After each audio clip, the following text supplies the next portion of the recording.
There's a great meeting we had today.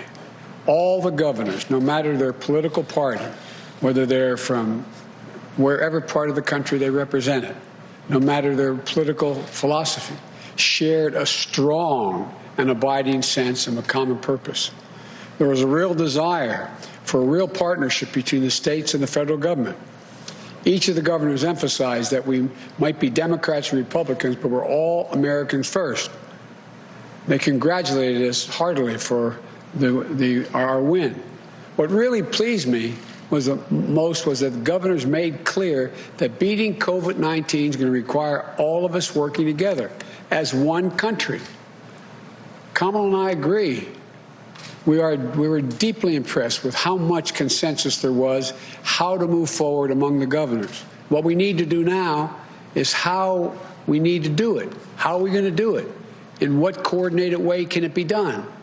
We discussed a number of critical ways we can work together and unify around a national approach to controlling COVID-19.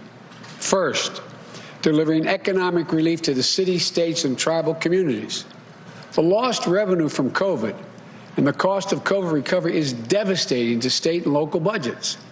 As governors, as all of them indicated, we've got to come together. The federal government has to deliver this relief sooner rather than later, and with flexibility for the states to meet their needs.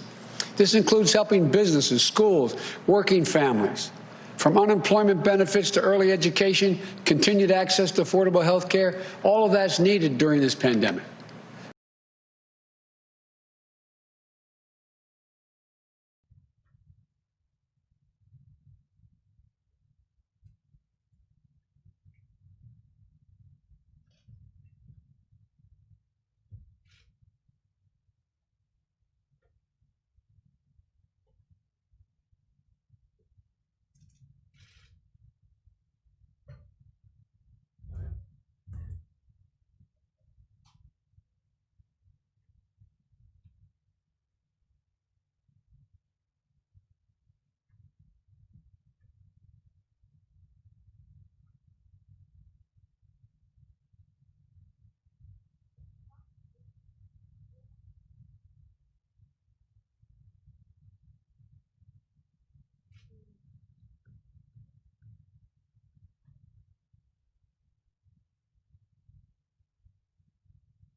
Arms of 330 million Americans.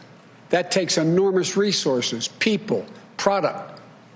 We discussed the difficulty of that task. It's going to take time. It's going to take coordination. It's going to take the federal government and state governments working hand in glove, working together.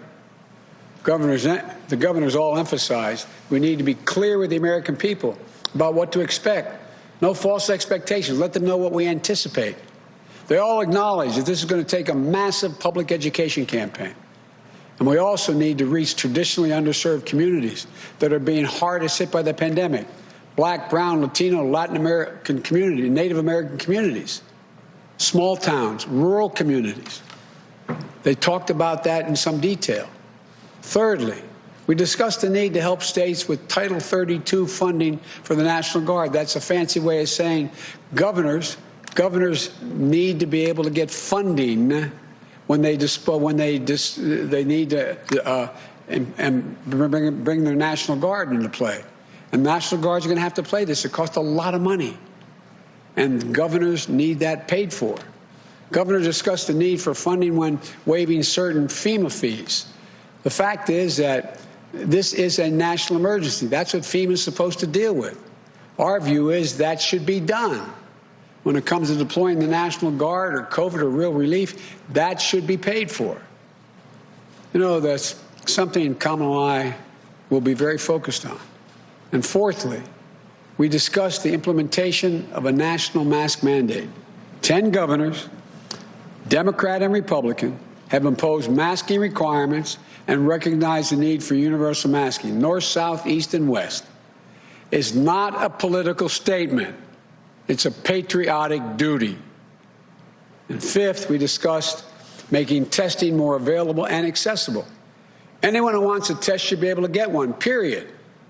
And finally, while we focused on the immediate needs to control the virus, the governors also raised and talked about how much we have to build back better, especially on infrastructure and education and so much more. This was not a one-off meeting. We committed, we agreed that we'll continue to work and meet with the governors on a regular basis, continue to seek their input, and that our COVID teams will follow up and coordinate on the issues coming out of that call, because some of them have very competent people on their COVID teams in their states. The bottom line, we can do this. There's nothing beyond our capacity, but we have to come together as a country. What this meeting, along with others we've had, reinforces, in my view, is the unity the country is looking for. They're looking for us to come together and deal with problems, most of which have no ideological basis for disagreement. That's what we have to do. That's what the governors talked about. It really was pleasing to hear them.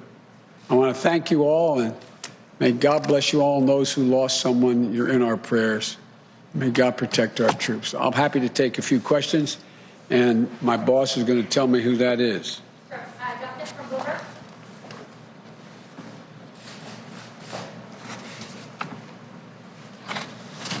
Thank you, Mr. President-elect. I know you mentioned the economic impact and talked a bit about the relief package you wanted, but I was wondering if we could talk about things that you'll be able to do just as president, or what will sort of govern your decision in terms of the economy.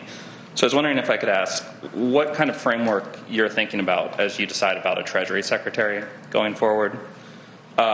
Whether you would consider, you had said during the debates that you wanted to punish China over the way that they've been acting, whether that could include economic sanctions or tariffs towards China. And finally, do you think a strong dollar helps or hurts the U.S. as we're grappling with historic unemployment? Well, look, let me try to take them one at a time. You'll soon hear my choice for Treasury. I've made that decision. We've made that decision. And you'll hear that either just before or just after Thanksgiving, number one.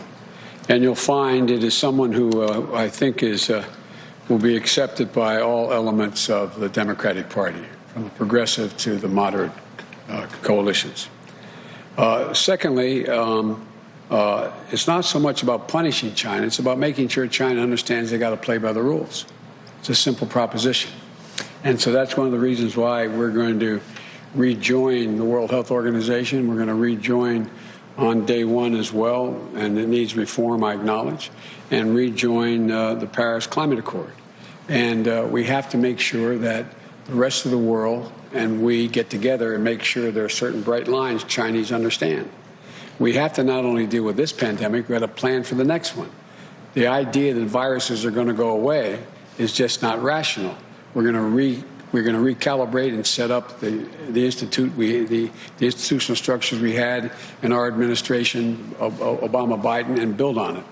And what was your third question? It was about the dollar, sir, whether you think a strong dollar will help or hurt with unemployment, or generally just how you'd like the Federal Reserve to sort of approach the... Well, quite frankly, the way the Federal Reserve has been approaching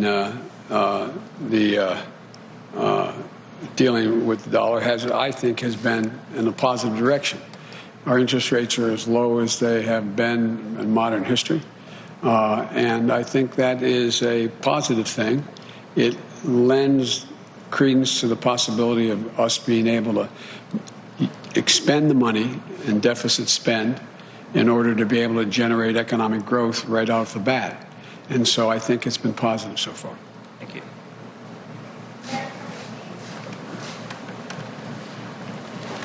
Thank you, Mr. President-elect. You have said that if this transition doesn't get going, especially coordination on vaccine distribution, that lives will be lost. How many lives do you think are at risk here if this transition remains stalled? Well, look, you've heard the projections. The projections are that if nothing fundamentally changes between now and beginning of February, we're likely to lose up to total of 400,000 lives, another 150,000 lives. And so it's real. Whether it's that, it gets to 360, whatever it is, it's real. And there is no excuse not to share the data and let us begin to plan. Because on day one, it's going to take us time. If we don't have access to all this data, it's going to put us behind the 8 ball by a matter of a month or more. And that's lives. How many would be lost as a consequence of that? I can't tell you.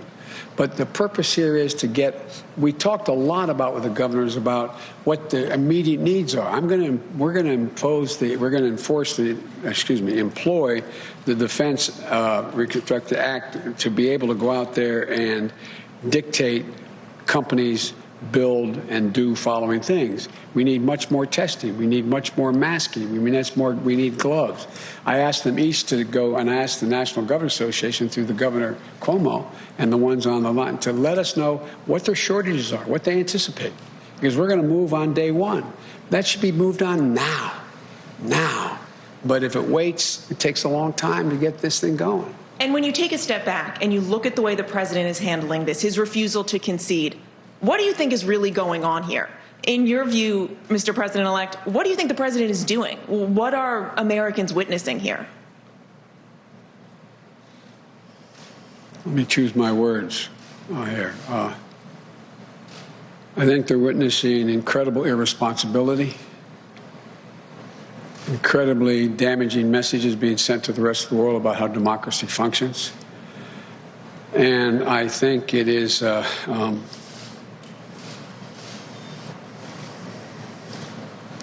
well, I don't know his motive, but I just think it's totally irresponsible. Are you concerned he may succeed, that people may question the legitimacy of your administration? No, I'm not concerned. The vast majority of the American people, they've already, all the polling data has indicated, although the Republicans who worry about it is higher, but over 78% of the American people believe it's, without question, it's legitimate. I just think it's, and I think most of the Republicans I've spoken to, including some of the governors, think this is debilitating. It sends a horrible message about who we are as a country.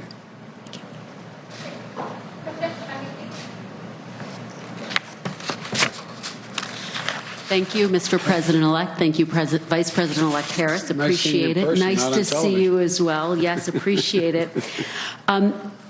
You have be law getting briefings from the Trump administration, and now here we are, more than 250,000 lives could be lost. Given that, how do you justify not taking legal action to get the briefings that you say are critical, that you say you need? It would take a lot of time. It would take time. It's not going to speed it up considerably, in my view. And in the meantime, I am hopeful that I'm going to be able to get cooperation from our Republican colleagues in the Senate and the House, as well as the governors, to build a consensus as to how we proceed when we do. But why not use every tool in your toolbox to get the information that you say you need to do your job and to do it effectively on day one? I'm making a judgment based on many years of experience in how to get things done with the opposition. Do you think you would win? My judgment is that we'll get further along by actually working with our Republican colleagues now, and because the time in which we would win would not materially change necessarily. But it's still an open question. It's an open question. It could change. So you haven't ruled it out? You haven't ruled out legal action against the Trump administration, against the GSA? We haven't ruled it out. Okay. And given the death toll now, more than 250,000 Americans who have now lost their lives, you have said that you would support a nationwide shutdown if scientists recommended it. You've spoken to scientists now. Everybody asks that question every single time I stand here. It was a hypothetical question. The answer was I would follow the science. I am not going to shut down the economy, period. I'm going to shut down the virus. That's what I'm going to shut down. So that's ruled out. Again, no national shutdown. No national shutdown. Because every region, every area, every community can be different. And so there's no circumstance which I can see would require a total national shutdown.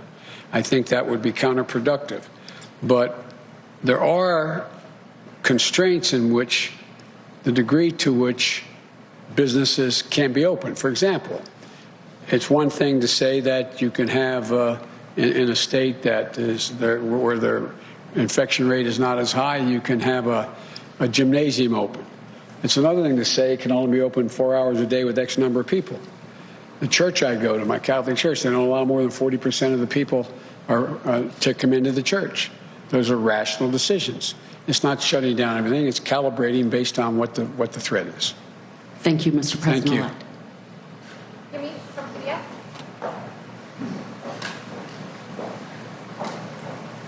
Thank you, Mr. Vice President-elect, and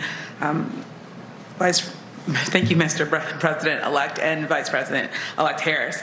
A question for you first, which is, what do you make of the fact that the president is having these calls with Michigan county officials amid his bid to overturn the election? He's going to be having also Michigan Republican legislators at the White House tomorrow. Is anything that he's doing making you rethink your strategy? I know you say that you don't want to have legal action right now. And what do you say to Americans, especially immigrant Americans who came to the United States looking for political stability and seeing all of the things that the president is doing? Hang on, I'm on my way. That's what I say to them, not a joke. And what the president's doing now is really it's going to be another incident where he will go down in history as being one of the most irresponsible presidents in American history. It's just out of the, not even within the norm at all. There's questions whether it's even legal. But it's going to be interesting to see who shows up in this call to meet with the leadership. And this is going to, we've won Michigan. It's going to be certified. We're going to end up making clear that they are, making clear that we won. And, but it just, it's hard to fathom how this man thinks. And it's hard to fathom. I'm confident he knows he hasn't won and is not going to be able to win, and we're going to be sworn in on January 20th. And I just, but far from me to question his motive, it's just outrageous what he's doing.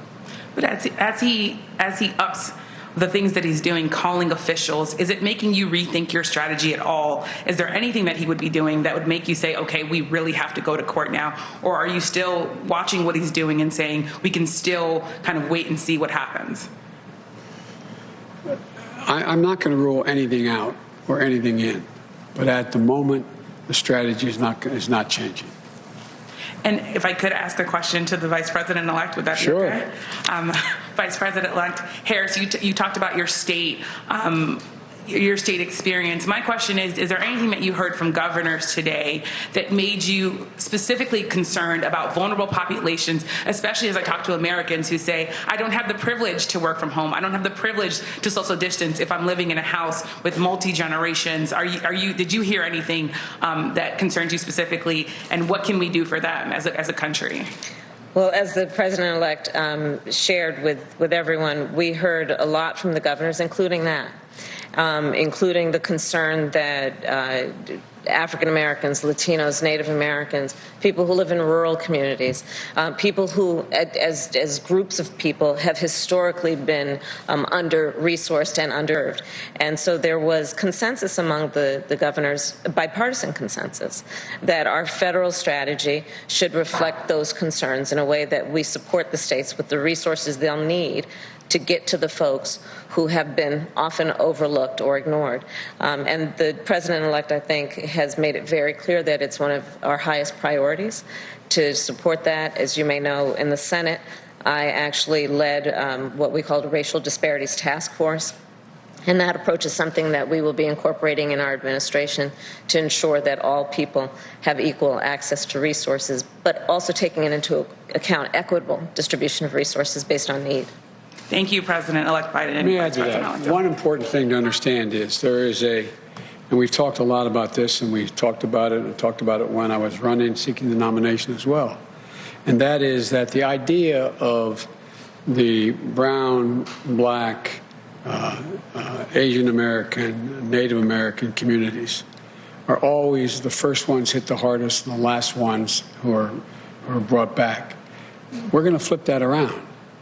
It's going to be really important to determine priorities based upon access to the information that's available, access to everything from the vaccine to other opportunities to be able to deal with helping the country, part of the country that's been hurt the worst.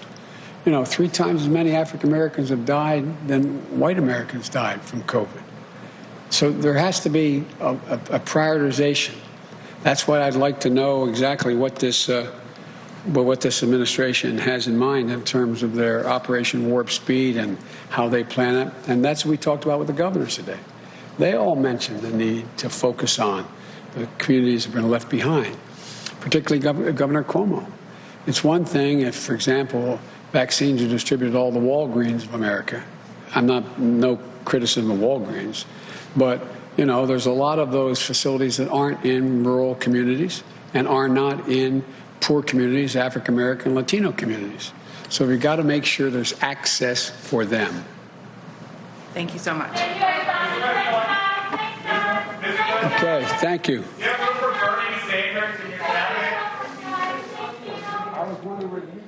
All right, you've been.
Well, good afternoon.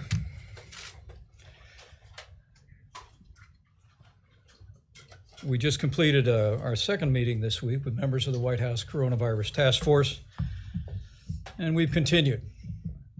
We've continued to be on the same mission we've been on throughout the course of this year, and that is to save American lives, and to work every day toward that day that we put the coronavirus in the past.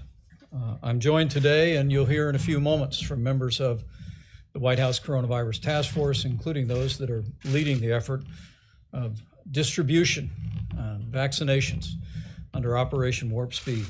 And I think you will be as impressed as I was at FEMA earlier today when I heard the detailed plans for the virtually immediate distribution of vaccines when they become approved and available to the American people. From very early in this pandemic, at the President's direction, we have followed an approach to this pandemic that was federally supported, state managed, and locally executed. And to that end, this past Monday, we completed our 41st conference call with all of the nation's governors, every state, every territory. There we spoke about our current circumstances where we see cases and hospitalizations rising, but we also continue to speak to them about the expansion of testing, the availability of supplies, and our ongoing efforts to continue to drive forward toward the development and distribution of a vaccine for the American people.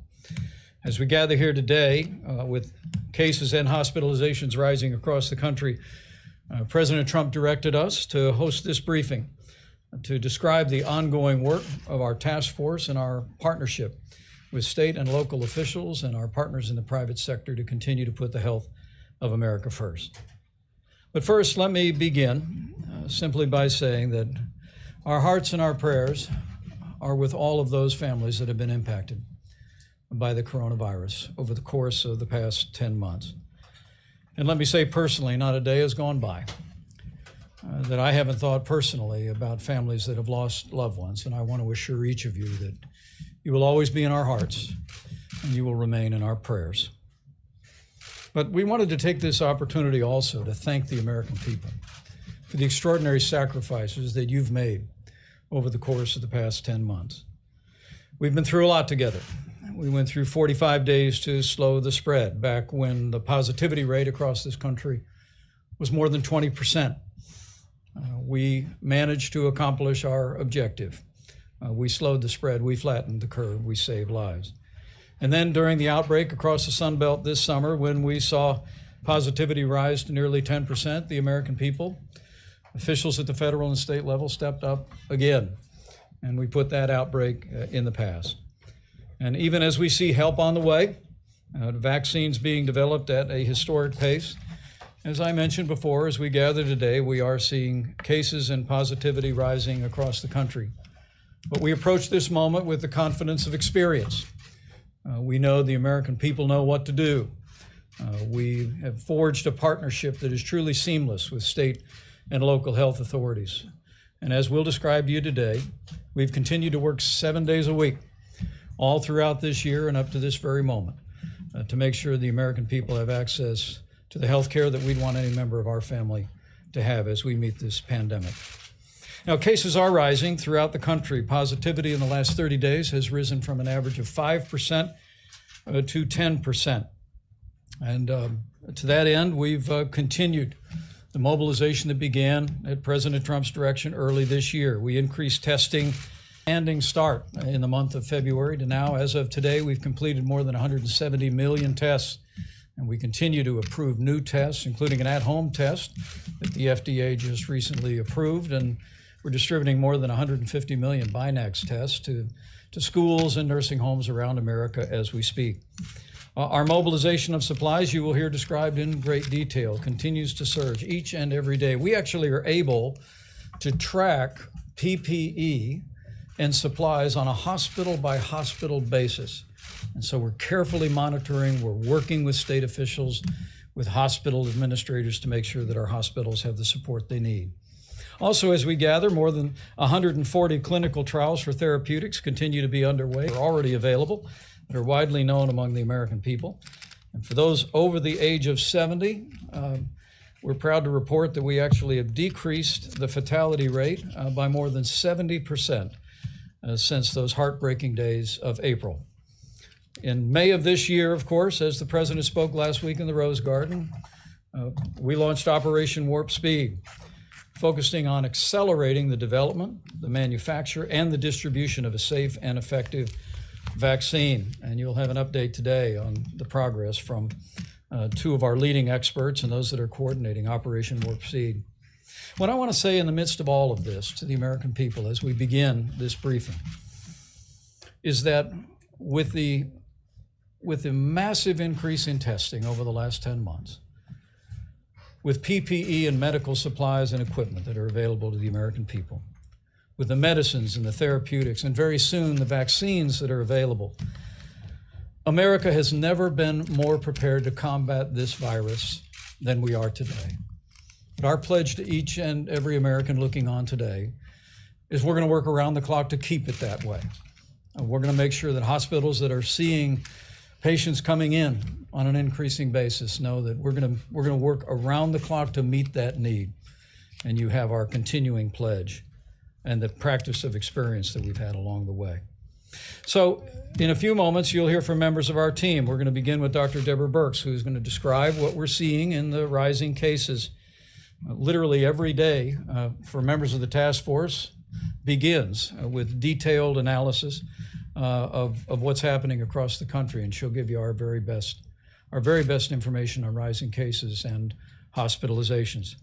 That information is summarized each and every week for the nation's governors and provided to them in particular detail as well. After Dr. Birx speaks, we've asked General David Sanford with FEMA to provide an update on our ongoing efforts to provide PPE and medical supplies to our hospital needs. We're literally going to make sure, as I said, that as we see cases rising, that we're meeting the needs in hospitals around America to stand up the response that any one of us would want a family member to be able to have access to.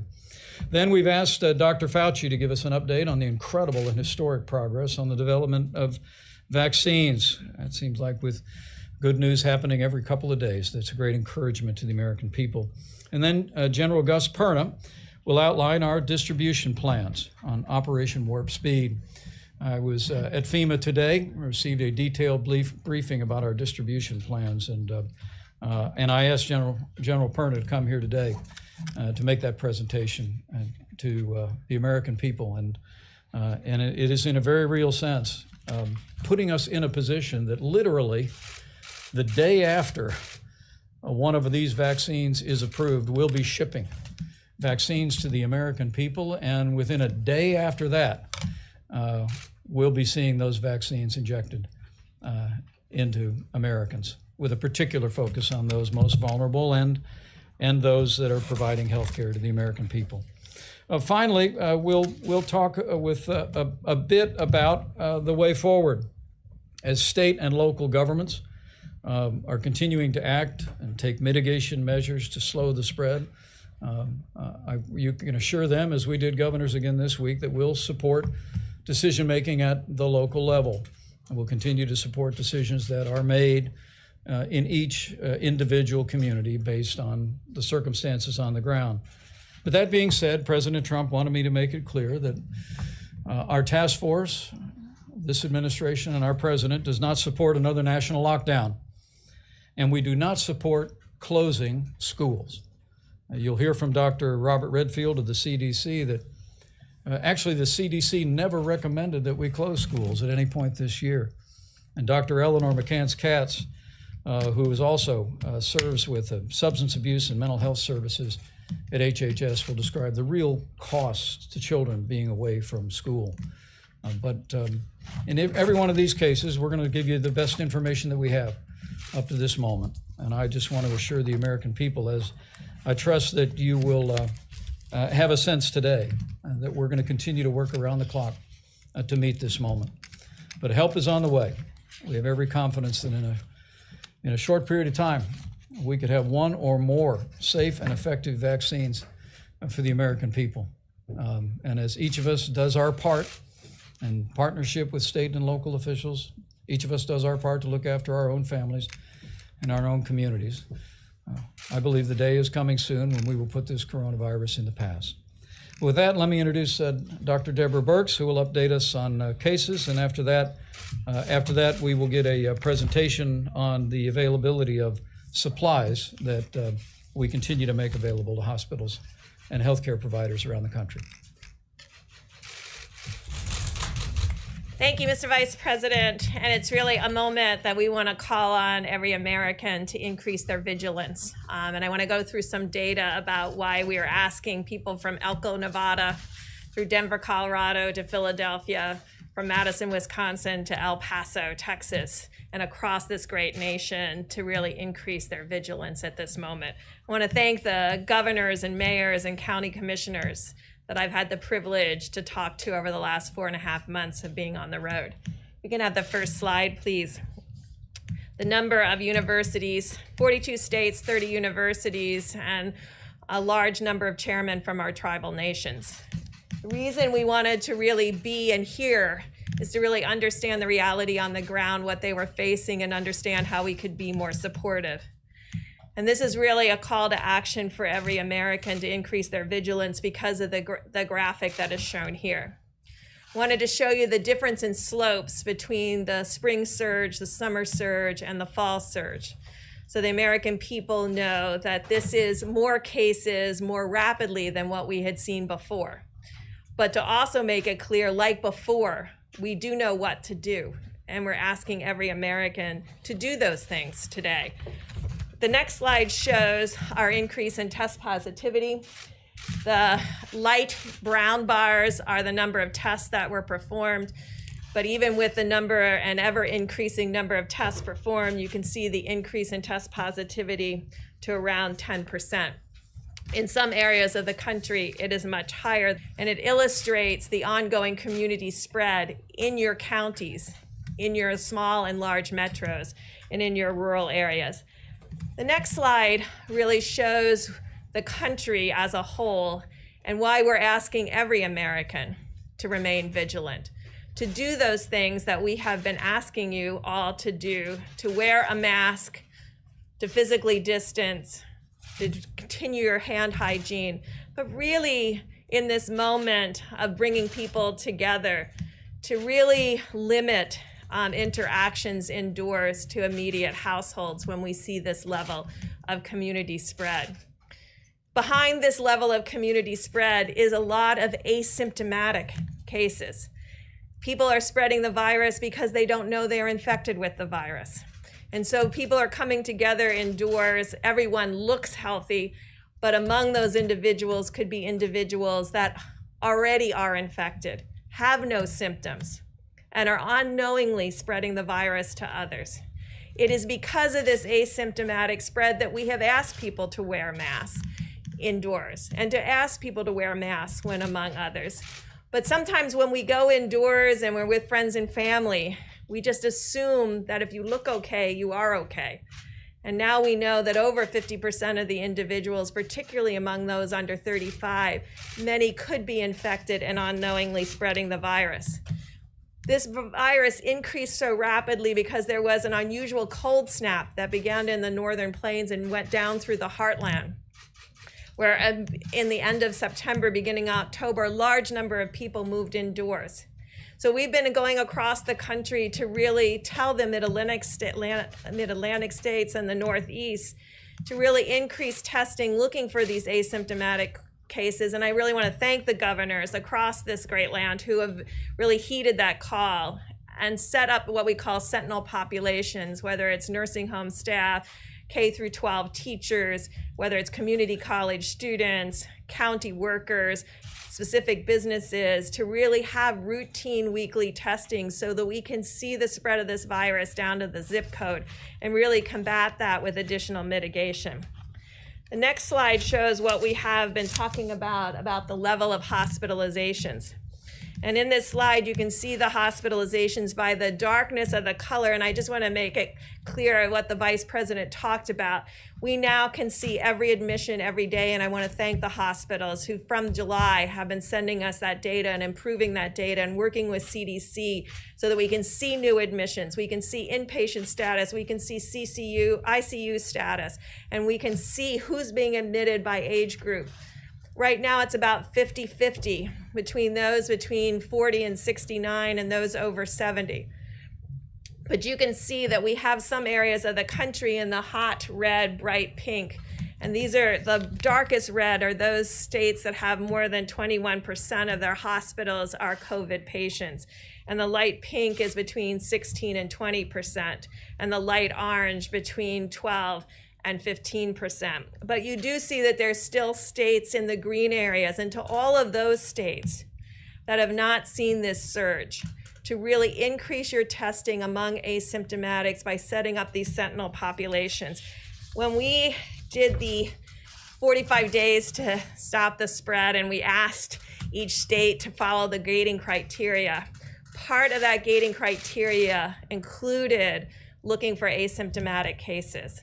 With these new antigen tests, we have the capacity to really expand testing to find those cases and stop that spread. In the meantime, as we started with, we stopped the surge in the South through very targeted mitigations that start with masks, that start with physical distancing, but also include decreasing those friends and family gatherings where people come together and unknowingly spread the virus. And I want to thank the mayors of Miami, Miami City and Miami County, who they were the ones that first in the summer really found how spread was occurring in household gatherings. And so as you bring together individuals, remember what the Vice President talked about. Every American needs to be vigilant in this moment, because we know that when you are, we can mitigate this virus and stop this spread together. Great. Thank you, Dr. Birx. And as you can see, with particularity on a state-by-state basis, we want the American people to know that we have eyes on your local hospital. We know about admissions, we know about the availability of ICU beds, and we know about supplies. And from very early on, at the President's direction, we stood up the greatest national mobilization since World War II. And I want the American people to know that that continues to this moment. And General David Sanford, who's been with us every step of the way, is going to brief you on the status of our supply chain and the reserves that we have and our ongoing efforts to make sure that our hospitals and healthcare facilities have the resources and the support to meet this moment. General?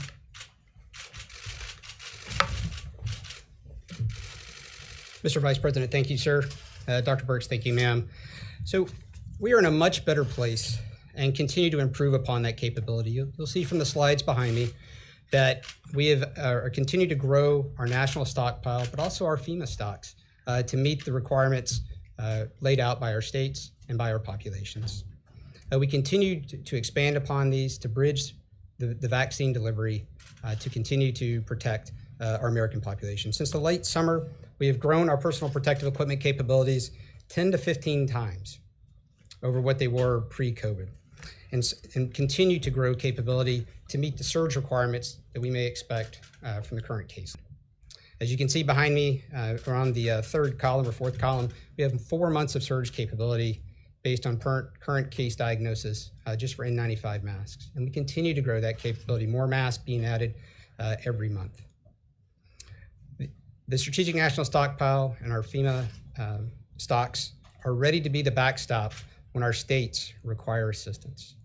And that's all built upon a foundation of a strong domestic medical industrial base, something where we've been able to expand upon or build, in some cases almost from scratch, using our Defense Production Act and other CARES Act authorities to provide the capabilities for our American people, not just now, but into the future and for future crisis or medical events going down.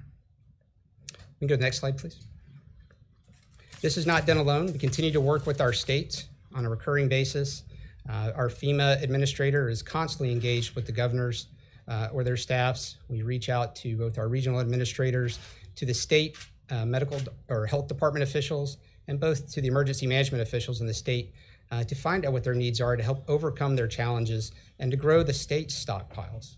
As that relates to our federal emergency management mandate of local execution, state management, federal support. As you saw in the previous slide, and as you'll see on this color-coded map, between our states and the federal government, we stand in a much better position than we were just a month ago, and certainly more than 4 or 5 months ago, to meet the surging PPE demands of our nation. And this is not something that we're sitting and continuing just to watch. It is something that we're continuing to grow upon and continuously analyze so that we can stay ahead of the increases and make sure that we're either procuring and we have a PPE on the way to meet the surging cases. I'll turn it over to Dr. Fauci and General Perna. Well done. Well done. With that, I'm going to invite Dr. Tony Fauci to come up and share his thoughts on the development of a vaccine, which is giving such great hope.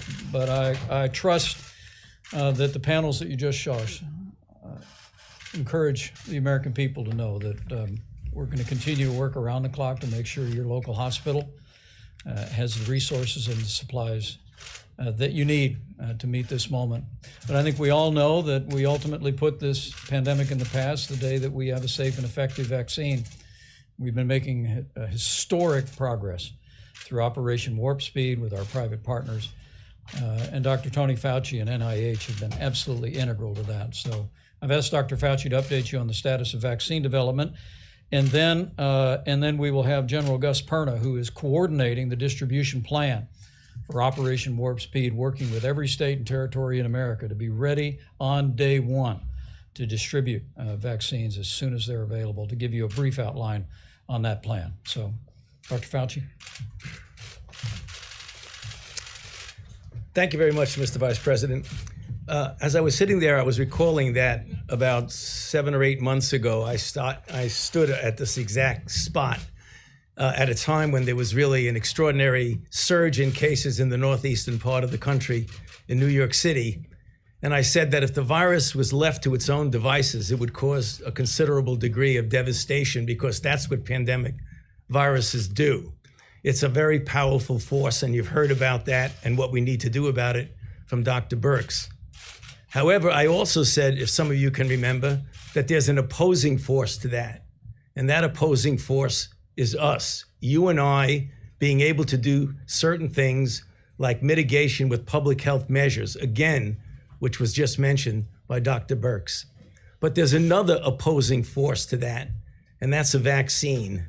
And historically, if you look at highly efficacious and effective vaccines, through the years, they've crushed formidable outbreaks like smallpox, like polio, like measles.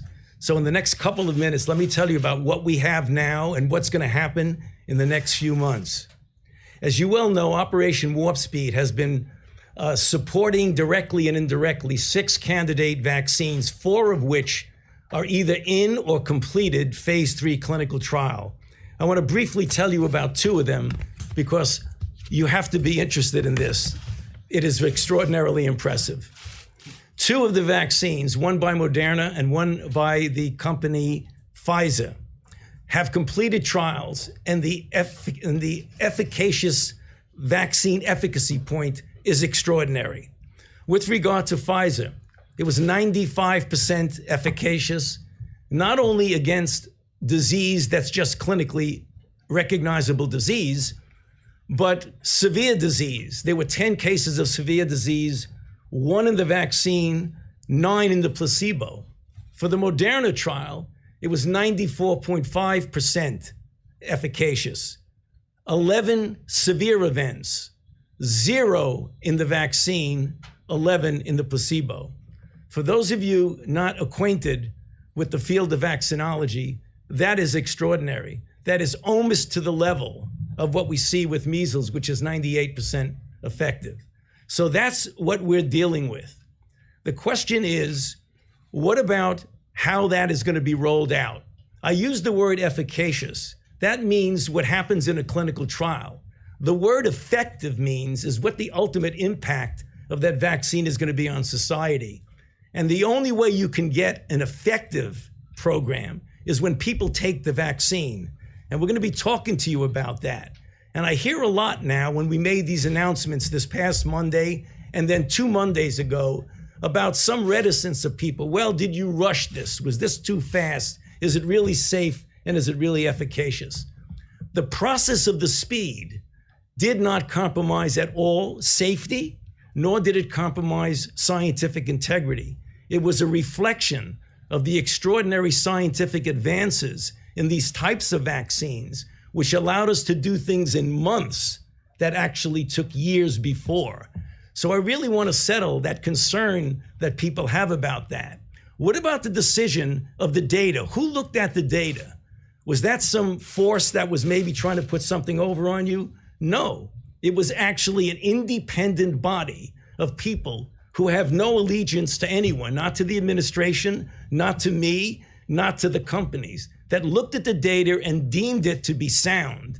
Now that data will be examined very carefully by the FDA, who, together with a advisory committee, the Vaccine and Related Biological Products Advisory Committee, or VRBPAC, are going to look at that before the FDA makes the decision about putting this forth for an emergency use authorization or ultimately for a license. So we need to put to rest any concept that this was rushed in an inappropriate way.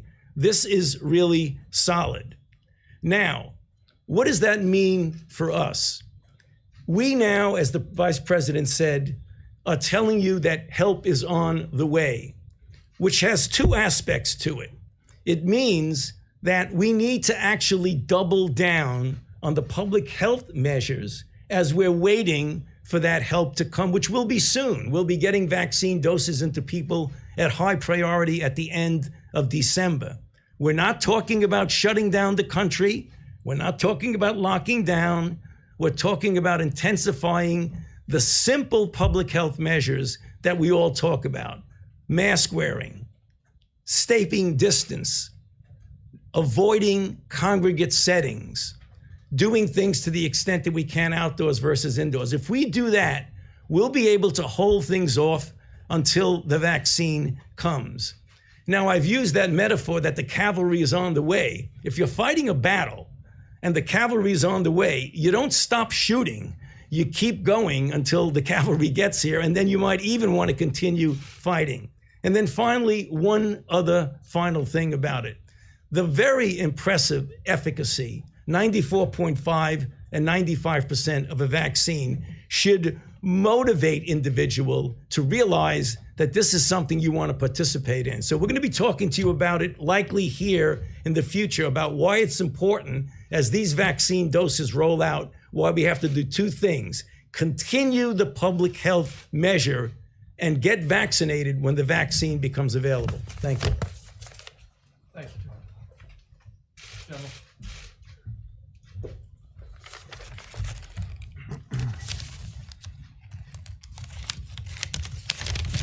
Excuse me. Mr. Vice President, thank you very much for this opportunity. So I've been asked to highlight our way ahead on distribution of the vaccine, as just talked about by Dr. Fauci and before that, Vice President Pence. You know, we are here today because our mission was clear. And our mission to Dr. Moncef Slaoui, my co-leader, and really heavily responsible for our success. We are here today because we focused on developing, manufacturing, and distributing a safe and effective vaccine and therapeutics to the American people. Our purpose is really clear: save lives to this end state, and that's why we're here today. A couple things as we got started in our planning. I will tell you that the planning began almost immediately following our ceremony in the Rose Garden on 15 May. That Monday, we started talking development, manufacturing, and distribution. It's not a thought that we've had in the last 2 weeks. It's required extensive planning and detailed work by a collaboration of individuals, which I'll talk about. A couple of things we decided up front. One, we were going to be able to deliver the vaccine within 24 hours after EUA. That is distribution to the entire United States of America, to include territories and metropolitan cities. Two, we started with a foundation of expertise. The CDC is the very best at planning and executing distribution of vaccines. We took their core competency and we aligned it with the capability of planners, project managers, and those who could run campaigns. And together, this organization has come up with our strategy for distribution. Third, We took the capacity of the industry, commercial industry, and we brought them into the fold. We wanted to utilize the capability and the capacity that is already established in America, that has a proven track record, that knows how to distribute vaccines, that understands the nuances of ultra cold chain requirements. We knew if we brought Pfizer, Moderna, McKesson, UPS, FedEx, CVS, Walgreens, and hundreds others together, that we would come up with the best solutions, because innovation towards our end state was our only care. It wasn't about egos and it wasn't about credit. It was about how do we solve this complex problem. It was clear immediately following our initial meetings with industry that we had to have full collaboration, to my fourth point, with the jurisdictions and the states. They had to be a big part of our planning sequence. So together, OWS, CDC, industry, and the states and jurisdictions came up with the plan that I'm going to talk to you about here shortly. It is the effort that is almost so common that you will recognize it, because we do it every year. We do it when we distribute influenza vaccines. We do it when other vaccines are being distributed. The difference is now we're pushing mass volume of a new vaccine. And so we needed to have a strategy that was collaborated at all levels with all organizations in order to execute. The last thing we needed to do was we had to create a system to see ourselves. We had to be able to see inside of every territory, state, metropolitan city, understand where the vaccine was from fill-finish site to distribution warehouses down to administration sites. So not only could we maintain the flow of vaccine, but we could account for vaccine that was being administered. That way we can keep the flow to the American people in a steady drumbeat. As we go forward, first slide please, we will distribute the vaccine accordingly. I direct you to the right side of the slide. This is our end state. This is where we want the vaccines to be. We want the vaccines down at the places where the American people are comfortable, at our hospitals, our doctors' offices, down at CVS, Walgreens, down at the long-care healthcare facilities, places where people are comfortable going. So that's where we started, end state.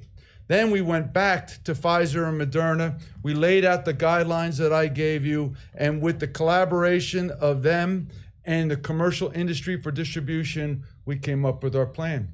It's relatively simple. We take the Pfizer vaccine. They are capable of distributing on their own. They will utilize FedEx and UPS in order to execute distribution. Simultaneously, we will ship ancillary kits, needles, syringes, alcohol wipes, and the diluent required for the vaccine to meet the vaccine at the end state facilities that we're talking about. For McKesson or for Moderna vaccine, what we're going to do is we're going to meet up the vaccine with the ancillary kits at a distribution warehouse. We're going to put them together, and then we're going to distribute through FedEx down to our administration sites. So, in simple terms, we're taking it from fill finish. We're bringing together all the requirements for administering the vaccine, and then we're sending it down to the distribution sites. Any place that a state wants to administer the vaccine, as long as they're enrolled, right, into our process, we can distribute the vaccine. We can distribute the Pfizer vaccine at a minimum of 975 doses, and the Moderna vaccine at a minimum of 100 doses. We can go to one place in the state, or we can go to 10,000 places in the state. The capability and the capacity exist because we came together in a whole of America approach. It is this effort that I can look you in the face and say to you, EUA comes, 24 hours later, vaccines will be distributed out to the American people and be ready for administration. To this end, our mission is, as I stated, safe and effective vaccines to the American people, and we need to do it in the most timely manner possible because it is all about lives. Thank you, Mr. Vice President. General, how many kits have already been fired? Mr. Vice President, we already have over 1 million kits of both the kits that we'll need for the Pfizer vaccine as well as the Moderna vaccines. Different. 100. Yeah, excuse me, 100 million. Thank you. So. I knew the answer. General Perna, thank you. And as he said, from the time President Trump announced Operation Warp Speed, General Perna and his team have been working literally around the clock to build the distribution plan that you see that's in effect. And I hope you all heard that. I asked him how many of those kits have already been manufactured for merging with the Moderna product, and they've already assembled 100 million kits that are ready to go, and that's the supplies that are necessary for administering the vaccine. I must tell you, having received my latest briefing today over at FEMA from Operation Warp Speed, I think every American can be proud of the fact that we have a plan in place.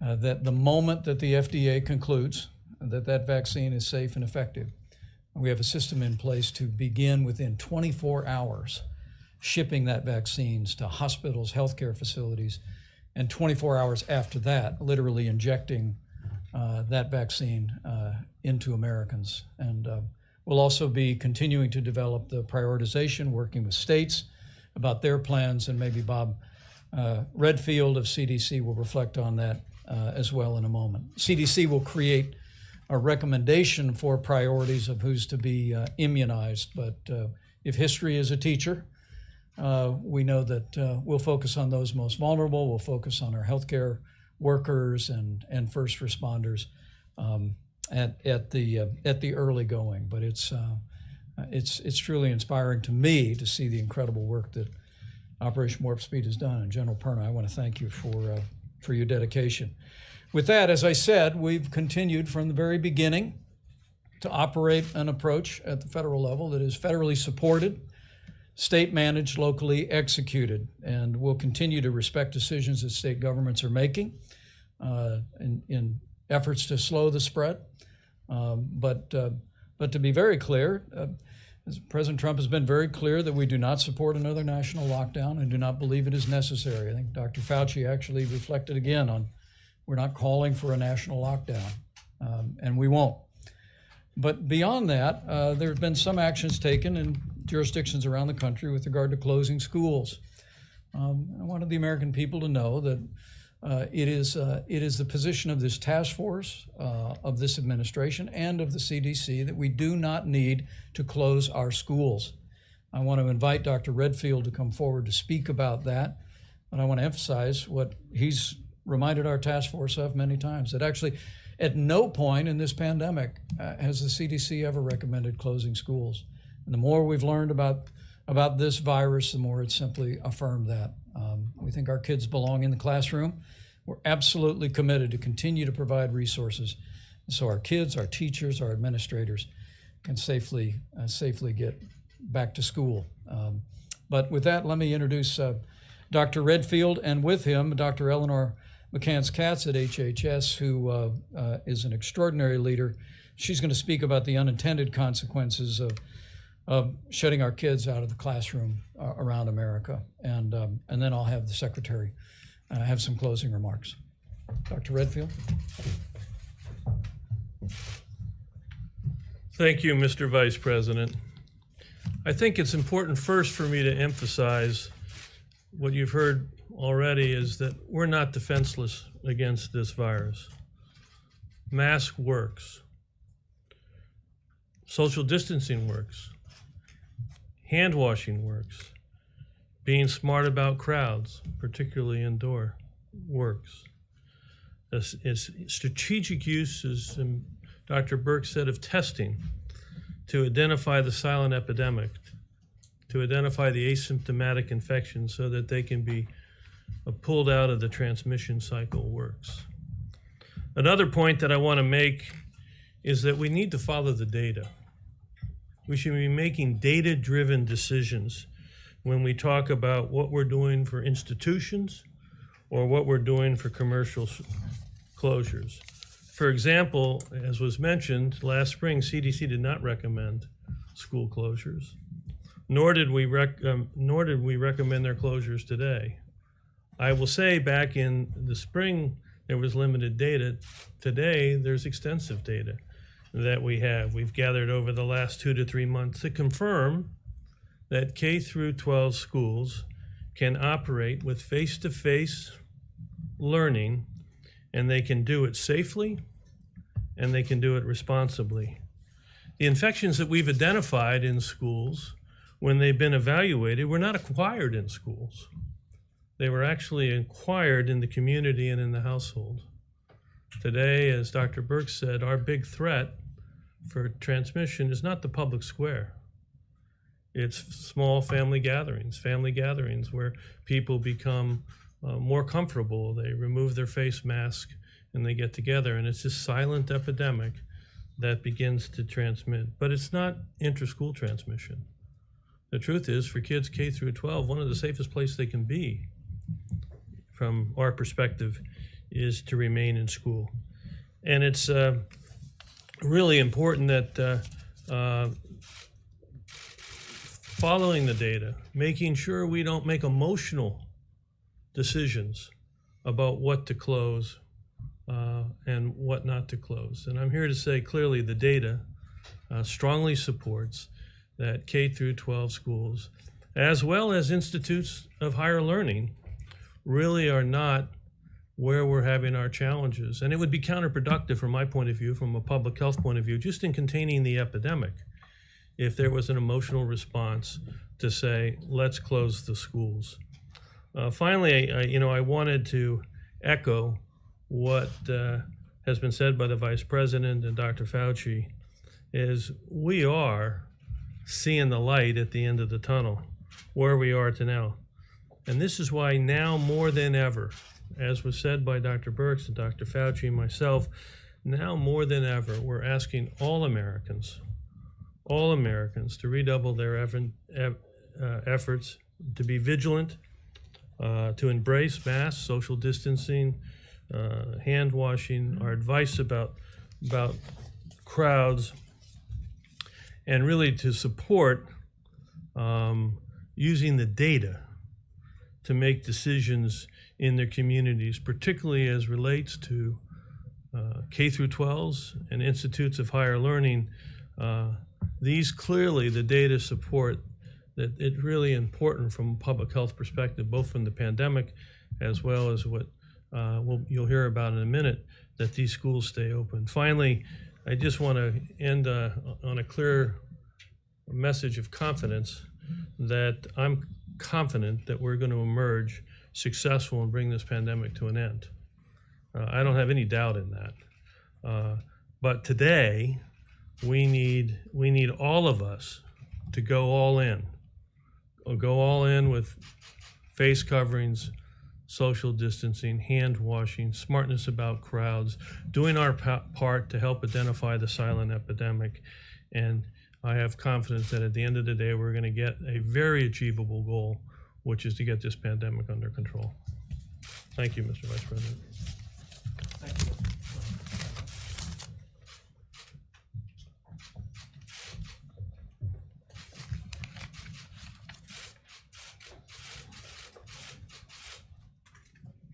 Thank you, Mr. Vice President.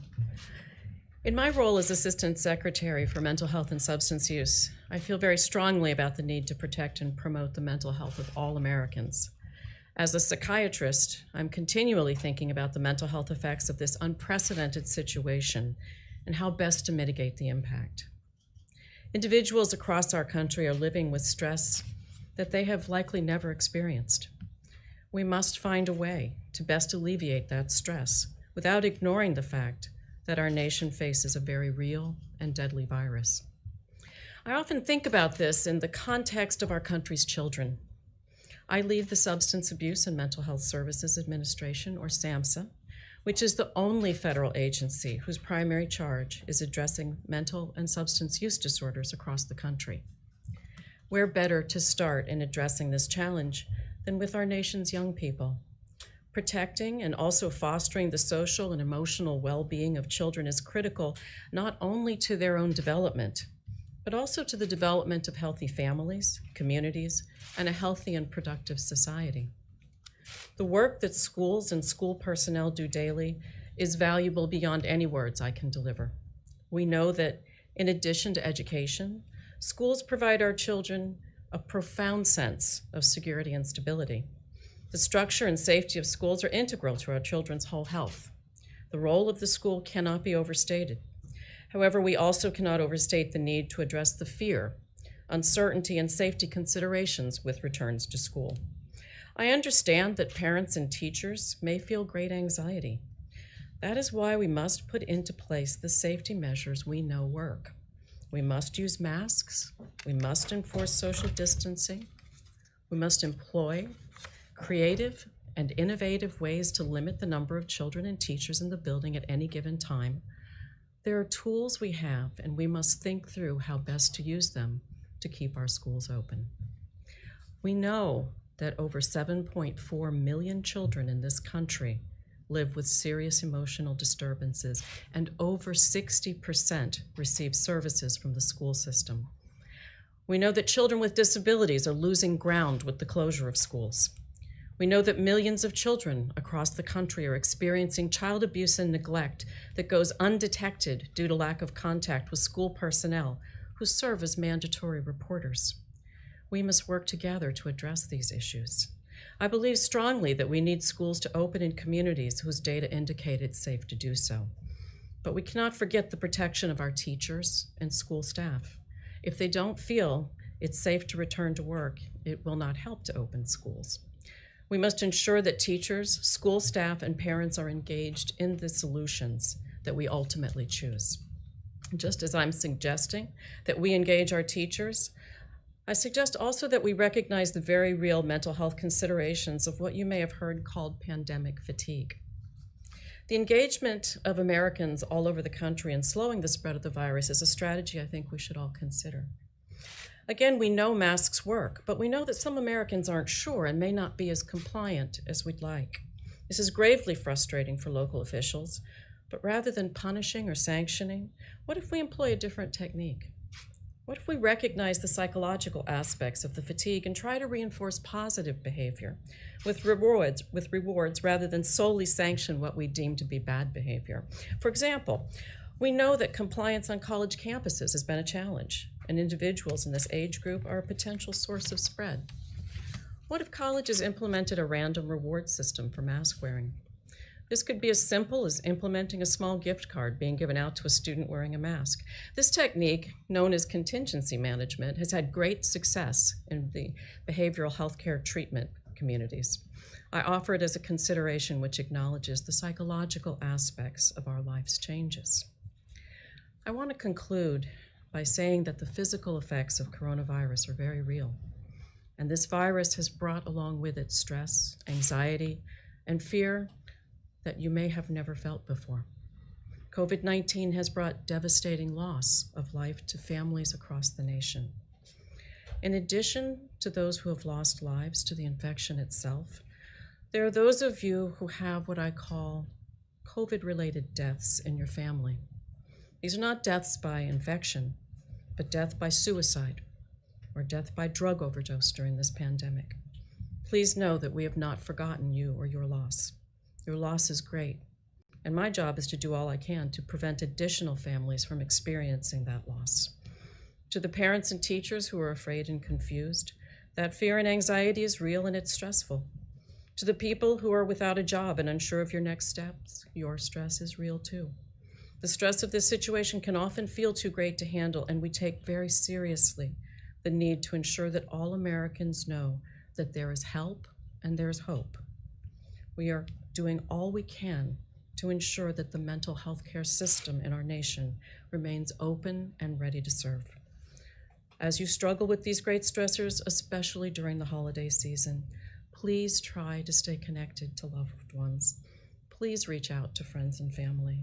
And please know that SAMHSA's National Suicide Prevention Lifeline is available to help at any time at 800-273-8255. That's 800-273-TALK. Your mental health is critically important, and we want to do all we can to protect it.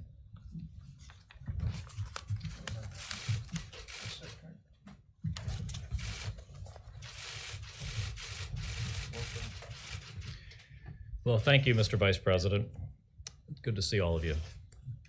The doctors have well covered the serious state of the epidemiological evidence that we have, and they've talked about the steps that we can and should be taking, but they've also talked about the steps that aren't evidence-based that we should not be taking right now. We are much better prepared today than we were months ago. General Sanford talked about our PPE supplies, our ventilator supplies. The Vice President talked about our expanded testing capacity, nationwide reach of over 120 million tests available in the month of November alone, 70 million of them point-of-care tests. We've improved dramatically our quality of care in our hospitals, our ability to treat people who suffer from COVID. My message to the American people is to hang in there with us. Take the simple steps that the doctors have talked about today, because there is light at the end of the tunnel. This isn't forever. Thanks to President Trump's Operation Warp Speed, we have got such a brighter future ahead, and I want to see everyone get there. President Trump called me in and said, Alex, all the experts are saying it's going to be optimistically 18 months for a vaccine, over a year for therapeutics. You know the drug industry, you know drug development. Could we shorten that? Is there anything we could do? And I said, yes, there is. And we crafted the greatest biopharmaceutical research, development, manufacturing, distribution, mobilization, in partnership with the Defense Department and with the constant, personal, unwavering support of President Trump, are delivering results on that. And this is thanks to the leadership people like General Perna, running Operation Warp Speed, bringing the complete logistics and operations and procurement power of the Defense Department to the table. And it's thanks to people like Dr. Moncef Slaoui, probably the world's greatest vaccine developer, who's dedicated his complete life and talents to this work for the American people. And we're seeing the results. They said it couldn't be done, but 10 months into this novel pathogen hitting our shores, last week, we approved Eli Lilly's monoclonal antibody. We shipped product that very afternoon to patients. And already over 60,000 courses of therapy have been delivered. Regeneron's combination monoclonal antibody is pending at the FDA right now. And as we've talked about, over the last 2 weeks, we've seen just unprecedented, historic news about vaccines. 2 vaccines, each with 95% efficacy, rivaling the 98% efficacy of our measles vaccine, produced in some of the largest vaccine clinical trials ever conducted in history, over 40,000 patients in each of these clinical trials, demonstrating good safety profiles. This was done in 10 months. 10 months. And now, Pfizer's partner, BioNTech, has announced that tomorrow they intend to file for emergency use authorization at the FDA. We would expect to see Moderna filing soon also. We also have this comprehensive distribution plan that General Perna walked through that builds on a public-private partnership between the United States and these incredible private sector partners, with a goal to make the distribution of this vaccine as convenient to you as the flu vaccine is. And working in partnership with our states, because the states know the situation on the ground, and we work to support them. And we will ship millions of doses of vaccine within 24 hours of FDA approval. So my message is hope and help are on the way. Operation Warp Speed is already delivering, and it's going to keep delivering in the days and weeks ahead. Thank you very much, Mr. Vice President. Well said. Let me say, my hope is that Americans looking on and all of you responsible for sharing the news and know that this team, working in cooperation with our states and with the cooperation of the American people, has made great progress. And we're getting there. We're getting there, America. And as I said at the outset, let me say, I hope it's more in evidence as you hear from this team about the abundance of supplies that are available today for our hospitals, our ability to track what's happening at your local hospital to make sure that it has the PPE and the equipment and supplies to provide the health care that your family may need. I hope as you heard about the extraordinary distribution plans of Operation Warp Speed and the confidence that Dr. Fauci expressed today, and the news that one of those research companies is going to submit an emergency use authorization tomorrow on the very first vaccine, that we are literally, we could well be just a matter of a few short weeks away from a vaccine being available across this country for the most vulnerable among us and for those that are caring for them in our hospitals and our clinics. I hope everything you've heard today gives evidence of what I said at the start, that America has never been more prepared to combat this virus. But let me be clear as I close, we all have a role to play in the days ahead. And you heard this team say, as we see that finish line, as we see light at the end of the tunnel, as President Trump often says, and you should see evidence here that we are rounding the corner to that day that we have a vaccine for the American people. We do want to encourage every American to continue to do your part. Wash your hands, practice social distancing, wear a mask when social distancing isn't possible. Do your part to put the health of your family, the health of your neighbors, the health of the people in your community first. We are all in this together. And as I've said many times from this podium over many, many months, I know that with the cooperation of the American people, with our incredible doctors and nurses and first responders, with the extraordinary partnership of federal and state and local health officials, and with God's help, we will get through this, and we will get through this together. Mr. Vice President. Thank you all. Mr. Vice President. You are going to take questions. Are you not hurting the